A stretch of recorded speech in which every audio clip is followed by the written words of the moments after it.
But when you read about something that's rare and so different in the traits and symptoms and features, covers so many areas, medical, psychiatric, the food thing, you just, who are the other people navigating this? Hello, you're listening to The Rare Life. I'm your host, Madeline Cheney. Today we have episode 31, the story of Ryan, a 17-year-old with a big heart and Prader Willi syndrome, a rare genetic disorder that necessitates locked cabinets and pantries. Because one of the effects is lack of satiety. Ryan can eat and never feels full. I crossed paths with Ryan's mother, Jessica Patay, on Instagram. She has a nonprofit organization called We Are Brave Together, based in Southern California. Their mission is to support special needs moms like ourselves through support groups, workshops, and retreats. What an awesome mission. I wanted to bring a bit of this resource to good old Utah. So since meeting her, I have become a facilitator for a satellite mom support group. And there's a link in the show notes for anyone that wants to join that awesome community of moms supporting each other. Jessica lives in Palo Verdes, California, with her husband, Chris, and 3 children. Luke, their oldest, is 20. Then there's Ryan with Prader Willi syndrome. He's 17. And Kate is their youngest, who is 15. In this episode, we will talk about what Prader Willi syndrome means for Jessica and her family. She also shares how this 17-year journey has affected her as a person.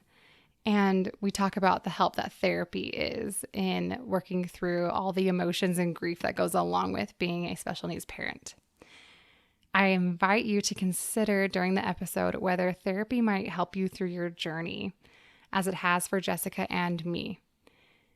If teletherapy seems like a good fit for you, check out our sponsor, BetterHelp, via the link in the show notes.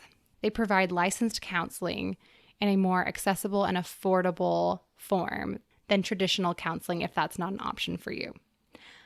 All right. Jessica is a lover of coffee and running. Let's dive right in.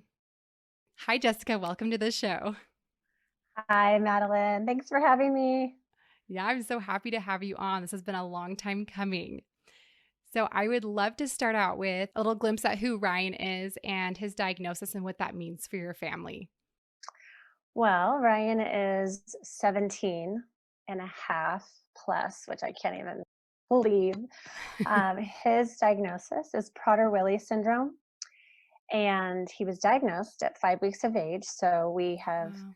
known his whole life. We knew when he was born that something was wrong because he couldn't suck and he didn't cry and he didn't cry for food and he didn't hardly move.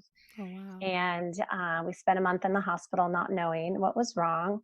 They threw out the word hypotonia and they talked about failure to thrive because he didn't cry for food or wake up to eat, but we didn't know. And then my husband actually found PWS online based on some of Ryan's symptoms and said, Oh, will you wow. test for this? And so at 5 weeks of age, we got a call from our pediatrician. And so from then on, then we knew we could frame it.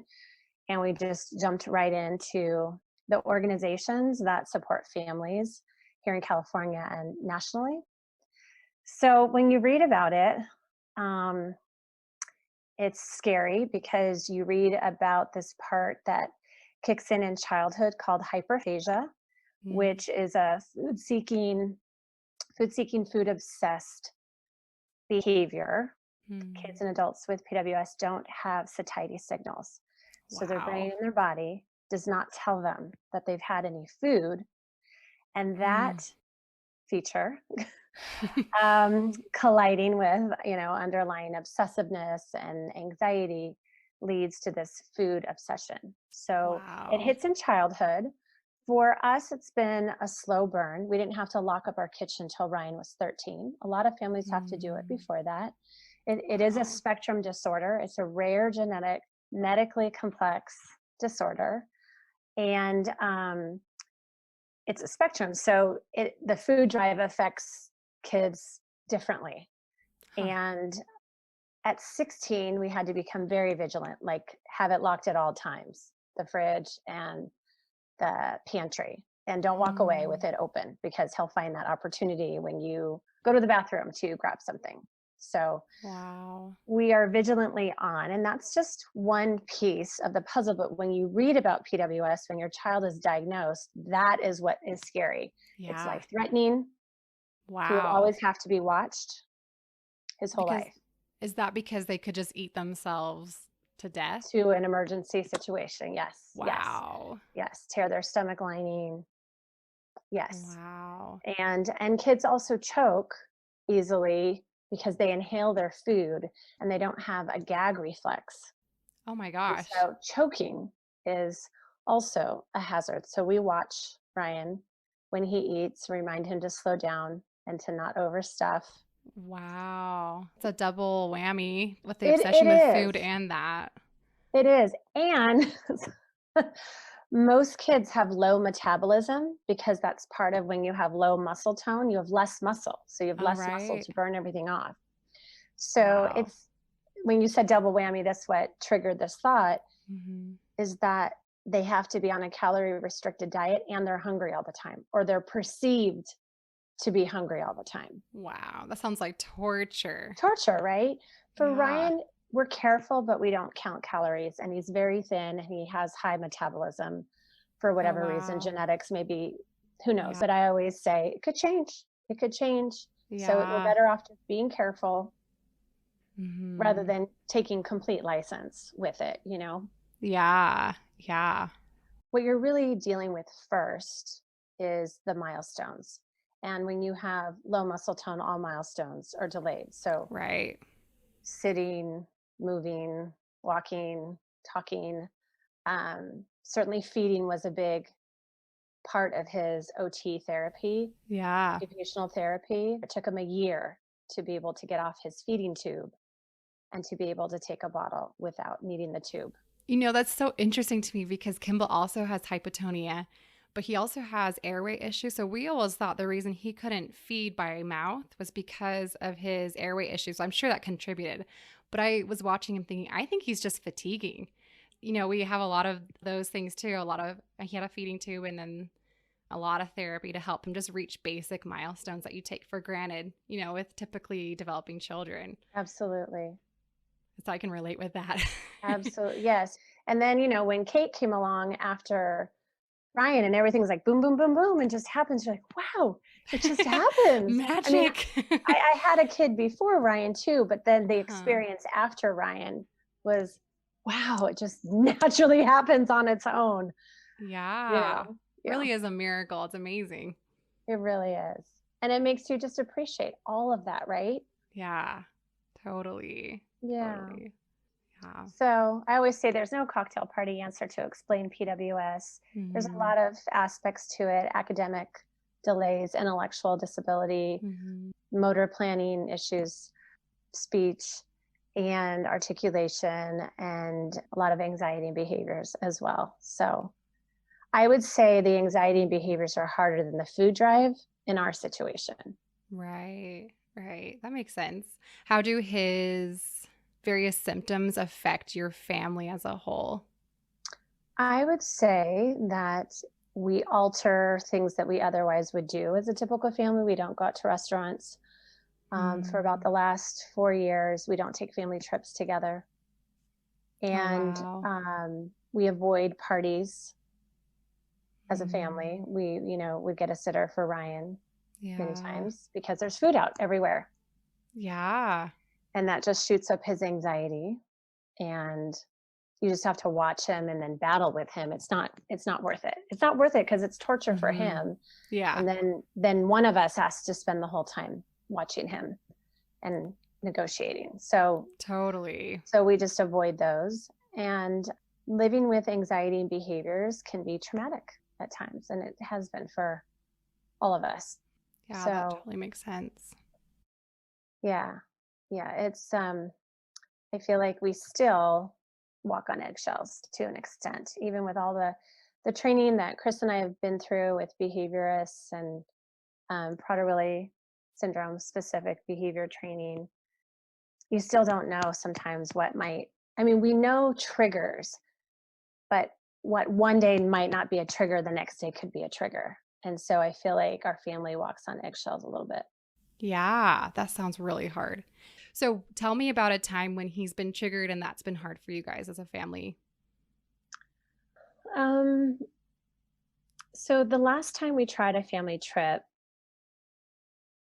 over a spring break, we were arriving at the hotel, and the anticipation about dinner time was shooting up his anxiety. Hmm. Now, he has never missed a meal or a snack. We follow a routine and schedule.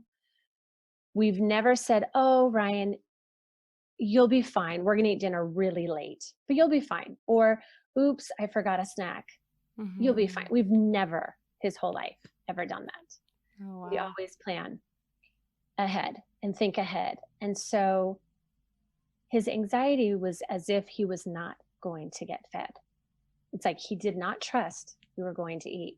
He didn't trust we knew where we were going to eat. We're in the restaurant ordering. And Oh, it's like wow. he doesn't actually believe. And he's starting to escalate. Luke and Kate were embarrassed. I would be too. I don't blame them. They're teens. Yeah. This was maybe 5 years ago. And so they were at ages where it mattered. They weren't 2 and 7 anymore. Right, right. So they're feeling it because we're in a public place. And Ryan, it's like he didn't believe he was actually going to get his dinner until it was in front of him. Hmm. So it was very stressful that first 24 hours of that trip. And we decided as a family, or Chris and I decided that we would just go home.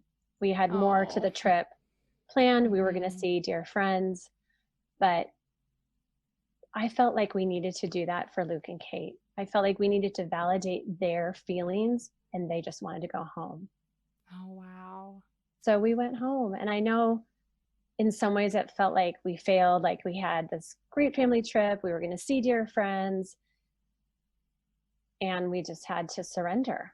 And so we went home, and we've done a couple little trips to see the cousins, but we've also hired a sitter for the weekend so we could do our family get together without him, Hmm. because it's just hard to take him out of his routine. Yeah. Yeah. Yeah. That fragility must be really hard to navigate. It is. It's a psychological fragility that we live with versus the medical fragility that I know you and other Hmm. families encounter.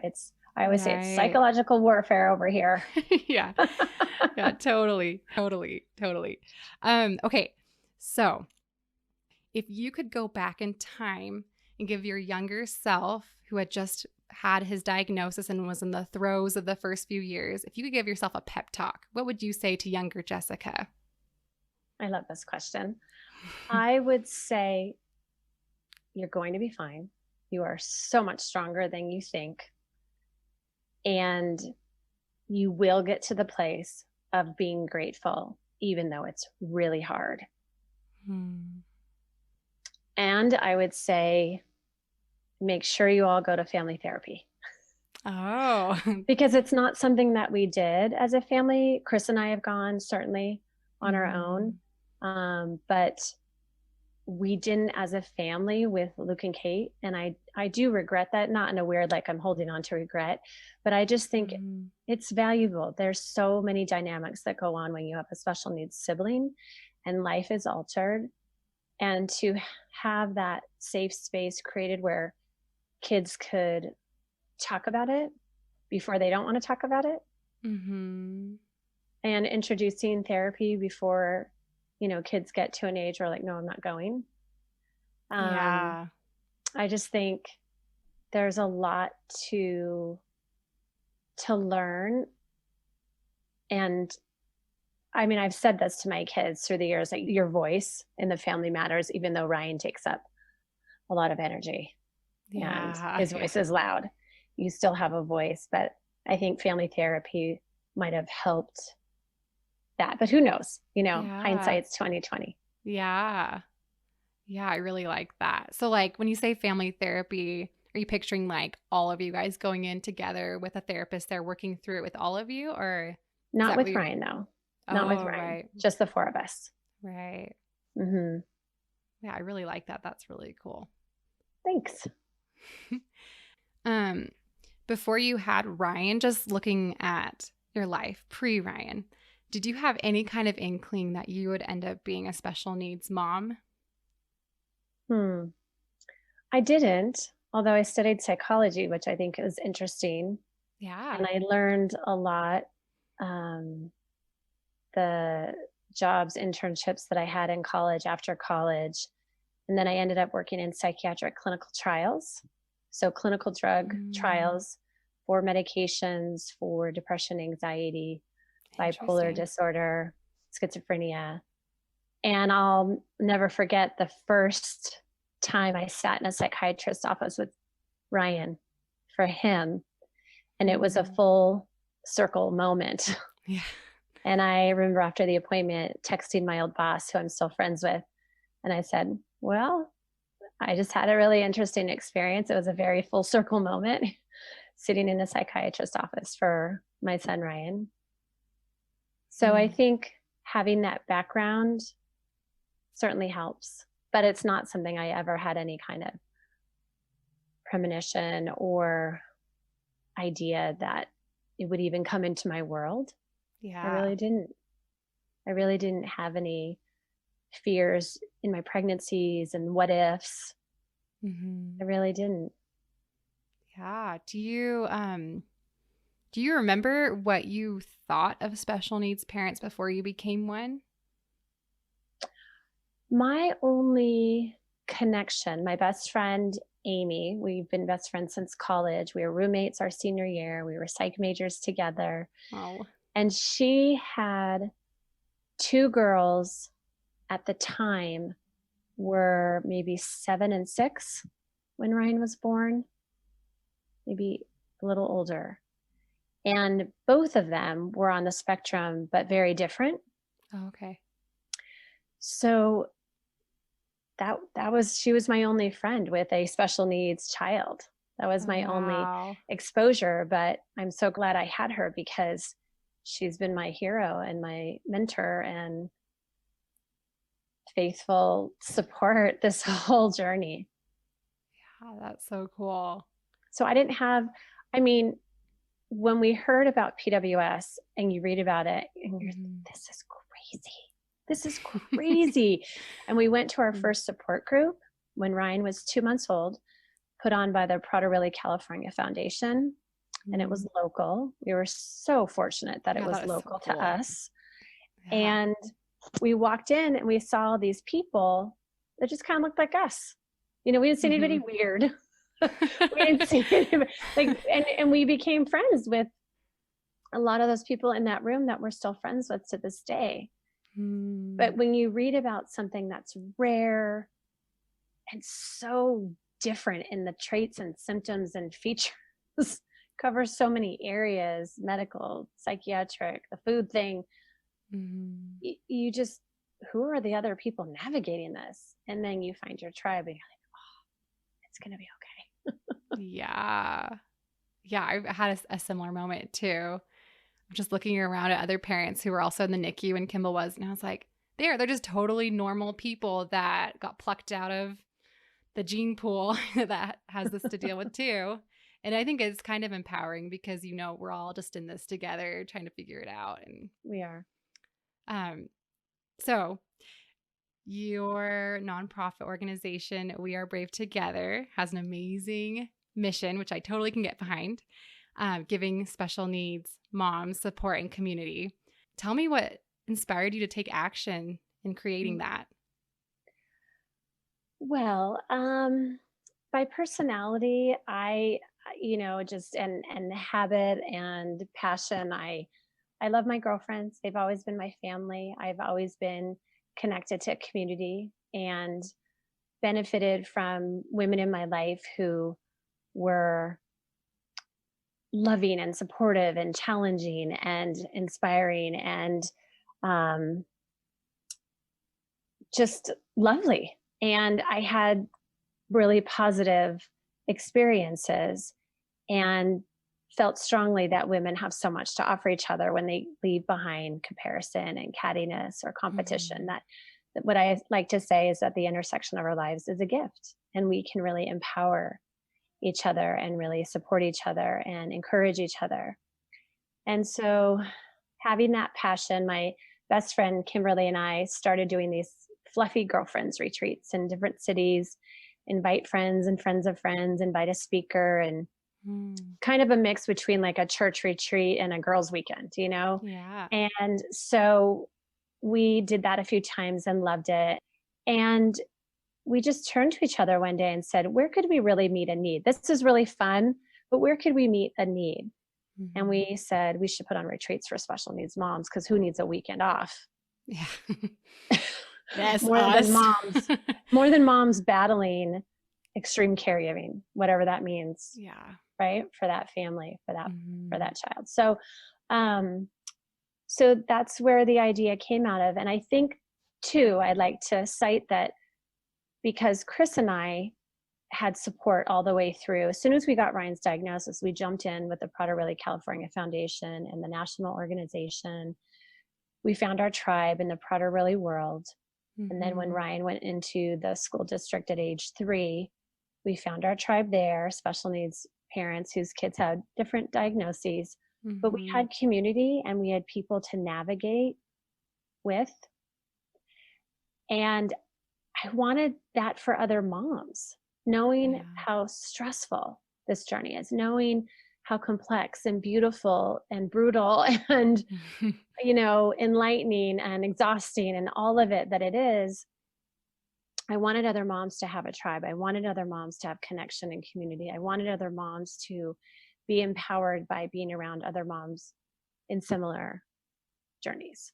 And so, Yeah. all of that combined together to help me launch We Are Brave Together. And I remember one friend said, "But your kids are still young. Are you sure you want to do this?" And I had to. Mm. I had to. I had to start something for special needs moms. I love that. And sometimes calling comes out of crisis, and it's Mhm. definitely it's definitely that. And I knew I couldn't wait until Kate grew up and left the house. Yeah. Ryan might never leave the house, so couldn't wait for Yeah. that. So I just had to. I just wanted, my hope and dream was just to provide a place where moms could be together, learn, grow, feel connected, and realize that they're not alone and they don't have to do this alone. Yeah, that's such a powerful message. Um, I love how your experience, both in your professional education and then just your personality with being more social and having the experience getting together with other women and empowering each other. I love how those converged. Those both helped you be a better mother to Ryan and a leader in the special needs parenting community. How do you think that you have changed as a person because of Ryan entering your life and because of We Are Brave Together that you created? Well, I say that Ryan's the reason I'm recovering from perfectionism, Hmm. because you realize at some point, hopefully as a perfectionist, that there is no such thing, and that it's kind of a hollow searching and striving. And having a child with special needs just shifts your perspective and Hmm. priorities and your sense of purpose.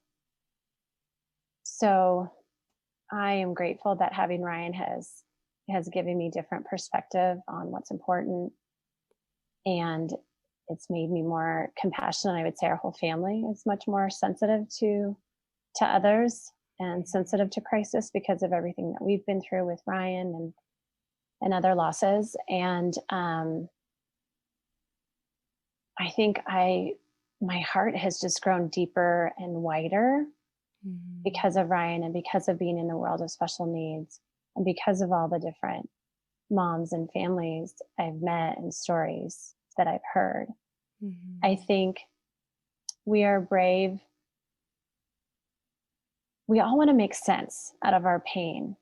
We want to make purpose out of our pain at some point when we're done being angry about our pain, Yeah. being Yeah. resentful about, a diagnosis. And there would be no We Are Brave Together if there were no Ryan. So I'm grateful. And I'm grateful that I can use what I've been through to reach out to others and to encourage others and to serve others and hopefully inspire others with my honesty and truth telling. Yeah. I just love when you could take something that just really sucks that's happened to you and be like, well, at least I can do this with it. I think that's really empowering. And it's a great thing to learn too for your whole life because, hard things will not stop happening anytime soon. And so when you have that perspective of a little bit of time and then to be like, I can help others, even if it's just by listening and saying, I get it. I think that's so powerful for someone else.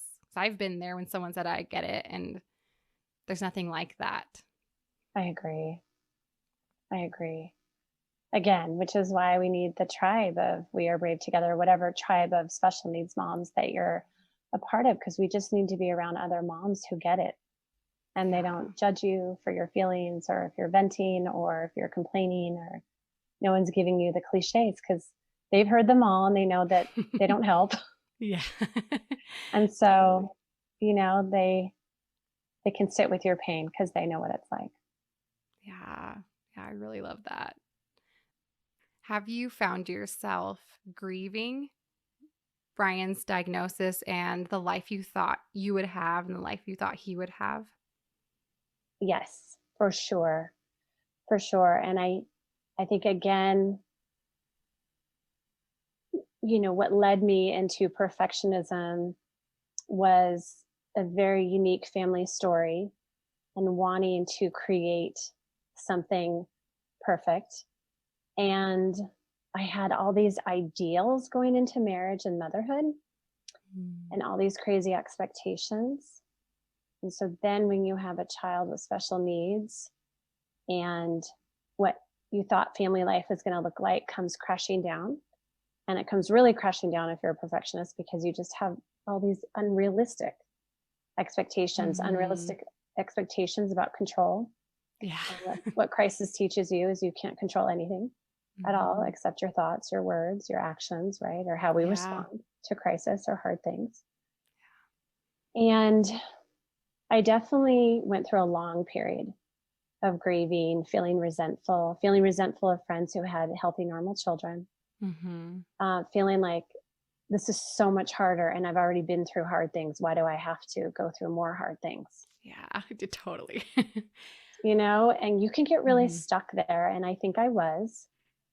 And which for everyone, it's just a process. It really is a process to navigate from, just the stages of grief, right? To acceptance, but it's not linear. I always like to say that the grief in special needs motherhood is not linear, but cyclical, because you're going to hit different seasons and stages, and the grief is going to rise up. I call it the wave. Yes. And it hits you. And so I like to share about this because I want to normalize it. I don't want any moms out there who are listening to shame themselves, judge themselves, or allow anyone else to say, in whatever way that people say it, you're not over it yet. Right. You're still, move on. You still choke up. You still cry. Are you okay? And I had that happen to me by friends who they don't know, because if your children are healthy, you don't understand how that grief can come again and again. Yeah. And I would say, if you're stuck in grief, anger, sadness, you've got to get help. And I did. I saw a therapist, and it really makes a difference. We talked about this before. It just really makes a difference. And I decided a long time ago, I want to be my healthiest self for my family, and I'm not going to sacrifice my health and be a martyr mom. And Yeah. if that means getting a therapist to help you navigate all your emotions and anger and resentment, and just, make sure you don't get stuck there, and forgive the people who say the wrong things and don't hold it against them, because how could they possibly understand? Yeah. And that takes a while with family or friends. But the Yeah. grief is going to come and go, and it's okay. Ryan's going to hit 18 next year. Mm-hmm. And that very well could hit that grief button once Yeah. again, Yeah. So it's okay. It's okay. It comes and it goes. There's a writer that I love, Jason Haig, who wrote a book called Aching Joy, and he says it in a way that I love. Grief rarely walks in a straight line. Isn't that beautiful? It's so true. Yes. It's so Yes. true. Yes. Yeah, I mean, I think it's interesting where you talk about a potential trigger for when Ryan turns 18. I think it's important to also recognize those moments of those kind of things. Like, okay, this could trigger some hard emotions, so I can prepare for it. Maybe up the self-care, which we'll talk about more, next episode. But but like I've also noticed too, like when things hit the same part of my heart that is still wounded, it hurts extra. It's like a fatigue of grief because it's the same spot. Like I went to the doctors and they had this bad news again. It hits that sensitive spot that's still tender. That always spins me into that grief again, where you may like heal and have healing, but I think it'll always be a tender spot. And so when you Yes. have it, you have that feeling of, oh no, again. I think that could definitely trigger that Hmm. cycle of grief. And it's okay, because it's a mother's heart, right, Yeah. Madeline? We Yeah. don't want our kids to suffer. I don't mean it Yeah. like in the let's bubble wrap our children from anything negative. I don't mean it like that. Right. What you go through, what I go through, what our kids struggle with, we don't want that for them. Yeah. I want Ryan to have friends. Mm-hmm. I think hard circumstances, disappointments, all of that builds character. So in my neurotypical parenting philosophy, Mm-hmm. it's okay to work through those things. Not that it's easy to see your kid go through a heartbreak, Mm-hmm. whatever typical teens and kids go through, or somebody's mean to you or what have you. Um, but a mother's heart doesn't want their kid to be fragile in whatever way that Yeah. they are. Yeah. It And hurts. so It hurts. it's there's that spot inside that is just going to stay. It's Mm-hmm. just there because we're mothers. Yeah. And we love them. So it's like that love equals pain. Yeah. But, Yeah. what would life be without that love? Yeah. I like who this has made me, even though it's hard and I still some days want Yeah. to run away Mm-hmm. or push the easy button. I like who it's made, Chris and I. Like, you know, even though I wish it were easier for my other two, Mm-hmm. it's made them beautiful souls. Yeah. I really love that. And I think it's cool that you have the perspective of being further along in your journey where you've had some years. And so for those of us who are early in our journeys listening, like there's hope, there's hope to be able to look back at yourself and be like, okay, maybe that was worth it. All the pain and the suffering to become someone who's better than you were before. Hmm. Um, well, I would love to wrap up with what is awesome about Ryan? What do you love about Ryan? What does he add to your Mm. family? He can be silly. So, like joke and like not call people names like to be mean, but to be Mhm. silly. He's super tender-hearted and compassionate. So if he were to, let's say we were having a get together or something, I mean, non-COVID, whatever, just real life, Yeah. and somebody walks in with a cast, he would be on them. He would be asking them questions, which then I'm like, but he's asking them questions, and did it stress you out? And Oh. how are you? And I'm going to pray for you. Mm. That's It's so just, sweet. it's the sweetest thing. And he will say to me all the time, "Are you praying for the moms of We Are Brave Together?" Oh my gosh. That is the sweetest thing. I mean, so he has a big heart, and it helps me shift because he's also very difficult, and it's Mm-hmm. hard, and it's hard on me, and I'm still working on it. I'm working on me, but Mm-hmm. he's very loving and very compassionate. And I celebrate that a lot and hold on to that a lot because it's a journey. Yeah. Yeah. I love that. That's such a gift to have. Such special little souls and packaged up in more difficult bodies or minds. So I love true. that. So true. Well, thank you so much, Jessica, for sharing your heart and sharing about Ryan and how you have changed as a person. Thank you so much for having me. It's great to be able to share my story. And, you know, even though it's been 17 years, I can see us in that hospital room. And I remember all the feelings and fears and wonderings. And for any moms out there who are just grappling with a new diagnosis, you're going to be okay. I love that. You can follow Jessica and her organization, We Are Brave Together, on Instagram at We Are Brave Together. You can also find a link in the show notes to join the community of We Are Brave Together and gain access to all of their free resources. There is also a link in the show notes for our sponsor, BetterHelp, if you want to look more into that. Join Jessica and me for next week's episode as we discuss the ever important topic of self-care. See you then.